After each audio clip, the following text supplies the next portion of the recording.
లగచర్ల గొడవలో అరెస్టై జైల్లో ఉన్న రైతు హీరియా నాయక్ గుండెపోటుకు గురయ్యాడు. ప్రస్తుతం సంగారెడ్డి జైల్లో ఉన్న హీరియా నాయక్ హార్ట్ అటాక్ రావడంతో జైలు అధికారులు వెంటనే సంగారెడ్డి ఆసుపత్రికి తరలించి వైద్యం అందిస్తున్నారు. అయితే హీరియా ఆరోగ్య పరిస్థితి, అందుతున్న చికిత్సపై అతని కుటుంబ సభ్యులు ఆందోళన వ్యక్తం చేస్తున్నారు. గుండెపోటును దాచిపెట్టకుండా మంచి ట్రీట్మెంట్ ఇప్పించాలని ఉన్నతాధికారులను ప్రభుత్వాన్ని వేడుకుంటున్నారు.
లగచర్ల గొడవలో అరెస్టై జైల్లో ఉన్న రైతు హీరియా నాయక్ గుండెపోటు గురయ్యాడు. ప్రస్తుతం సంగారెడ్డి జైల్లో ఉన్న హీరియా నాయక్ హార్ట్ అటాక్ రావడంతో జైలు అధికారులు వెంటనే సంగారెడ్డి ఆసుపత్రికి తరలించి వైద్యం అందిస్తున్నారు. అయితే హీరియా ఆరోగ్య పరిస్థితి, అందుతున్న చికిత్సపై అతని కుటుంబ సభ్యులు ఆందోళన వ్యక్తం చేస్తున్నారు. గుండెపోటును దాచిపెట్టకుండా మంచి ట్రీట్మెంట్ ఇప్పించాలని ఉన్నతాధికారులను ప్రభుత్వాన్ని వేడుకుంటున్నారు. జైలు ఉన్నతాధికారులు హీరియా నాయక్కి ఇబ్బంది కాకుండా వెంటనే చర్యలు తీసుకోవాలని రైతుల తరఫు న్యాయవాది రామచంద్రరావు కోరారు.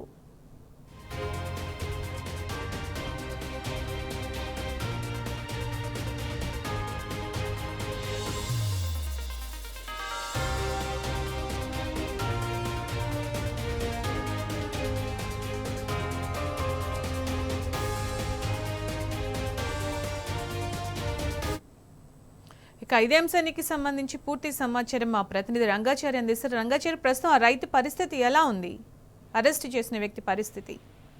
Good morning Sunitha.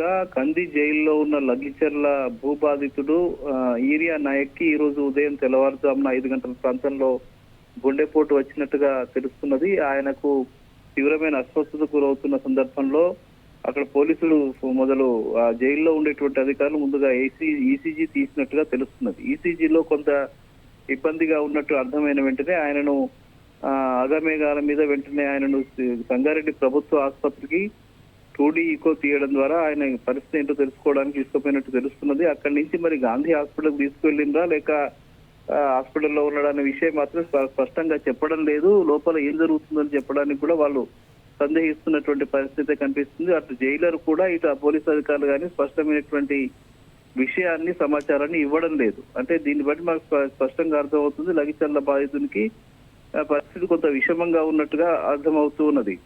గత నెల రోజుల క్రితం లగచర్లలో జరిగినటువంటి ఘటన నేపథ్యంలో దాదాపు 30 మంది రైతుల్ని ఇలా గిరిజనుల్ని వాళ్ళని అరెస్ట్ చేసి సంగారెడ్డి జైల్లో పెట్టిన విషయం తెలిసిందే. వాళ్లకు నాన్ బెయిలబుల్ కేసులు పెట్టిన నేపథ్యంలో వాళ్ళకి నెల రోజులుగా బెయిల్ కూడా రావడం లేదు. అనేక సెక్షన్స్ పెట్టి వాళ్ళని వేధిస్తున్న క్రమంలో జైల్లో ఉన్నటువంటి రైతులంతా కూడా మానసికంగా వేదనకు గురవుతున్న పరిస్థితి కనిపిస్తున్నది.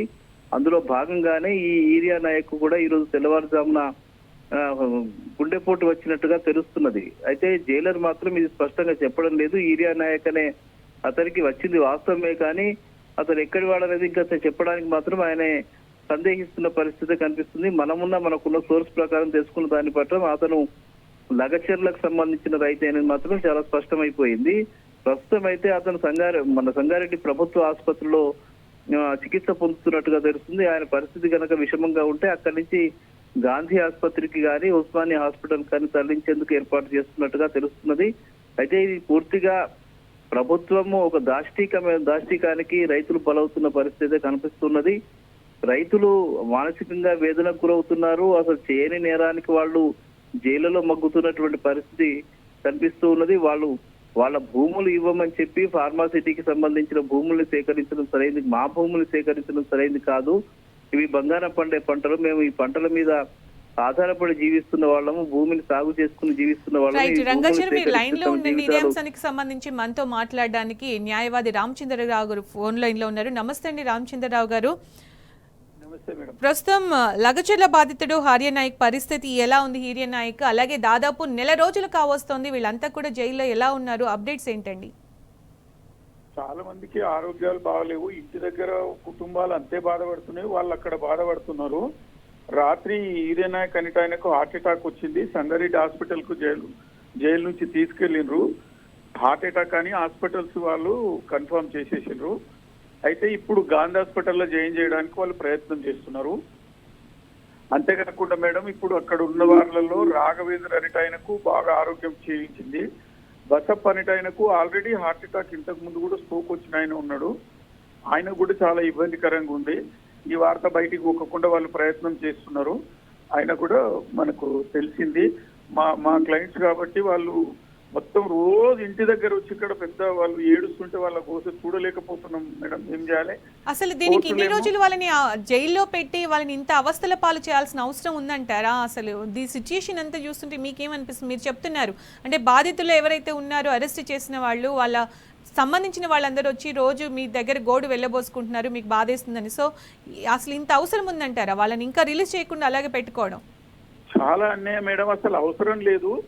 ప్రభుత్వానికి అధికారం ఉన్నంత మాత్రాన హింసించి తీసుకోవాల్సిన అవసరం లేదు. భూమి కానీ లేదా ఇంకా ఏ ఇతర డెవలప్మెంట్ కోసం కూడా భూములు ఇంకేదన్నా అవసరం ఉన్నాయి తీసుకోవడానికి. ఇంత రైతులను కానీ ప్రజలను కానీ హింసించి తీసుకోవడం మాత్రం చాలా అన్యాయము.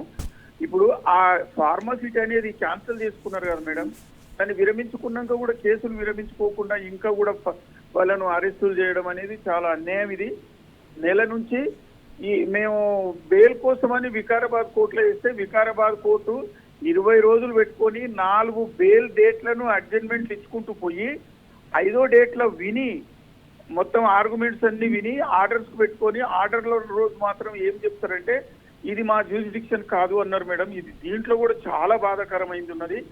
ఇక్కడి నుంచి సరే అని తీసుకొని వాళ్ళు హైదరాబాద్ స్పెషల్ కోర్టు కానీ పంపిస్తే ఆ స్పెషల్ కోర్టు వాళ్ళు ఎస్ఆర్ నంబర్ అన్ని చేసిన తర్వాత నెక్స్ట్ డే ఏమంటారంటే ఇది మా జ్యూరిడిక్షన్ కాదండి అంటున్నారు. దీంతో మేము రిజిస్ట్రార్ కు కంప్లైంట్ చేసి సీజే గారిని కలవడం జరిగింది మేడం. చెప్పండి. ఇప్పుడు ఈ రోజుకు వాళ్ళు కోడంగల్ కు ఇన్స్ట్రక్షన్స్ ఇచ్చిండ్రు. కోడంగల్కి వెళ్ళి ఫైల్ ఈ రోజు వస్తుందంట మేడం. రేపో మండేనో ఎప్పుడు పెడతారో ఆర్గ్యుమెంట్స్ కు తెలియట్లేదు మేడం.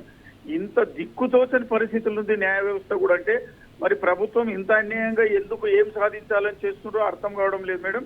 మేము కూడా రైతులము, గ్రామీణ ప్రాంత వాసులము.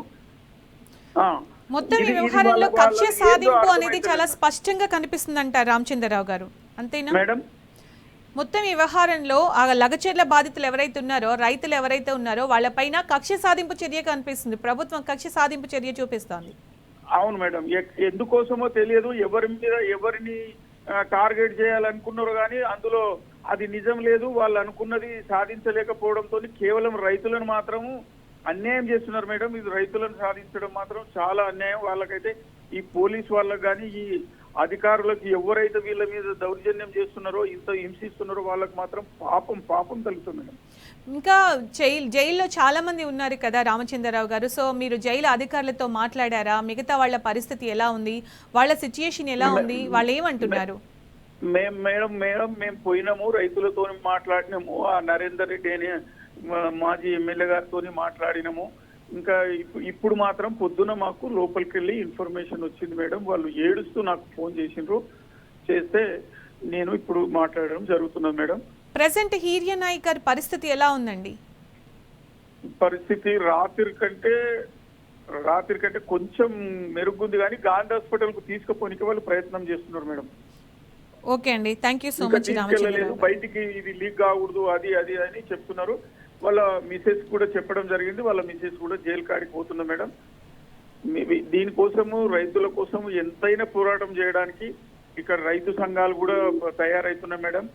టీఆర్ఎస్ వాళ్ళు, కేటీఆర్ గారు కూడా మాట్లాడుతున్నారు. ఇదంతా జరుగుతుంది మేడం, ఇదంతా. ఓకే అండి, థ్యాంక్ యూ సో మచ్.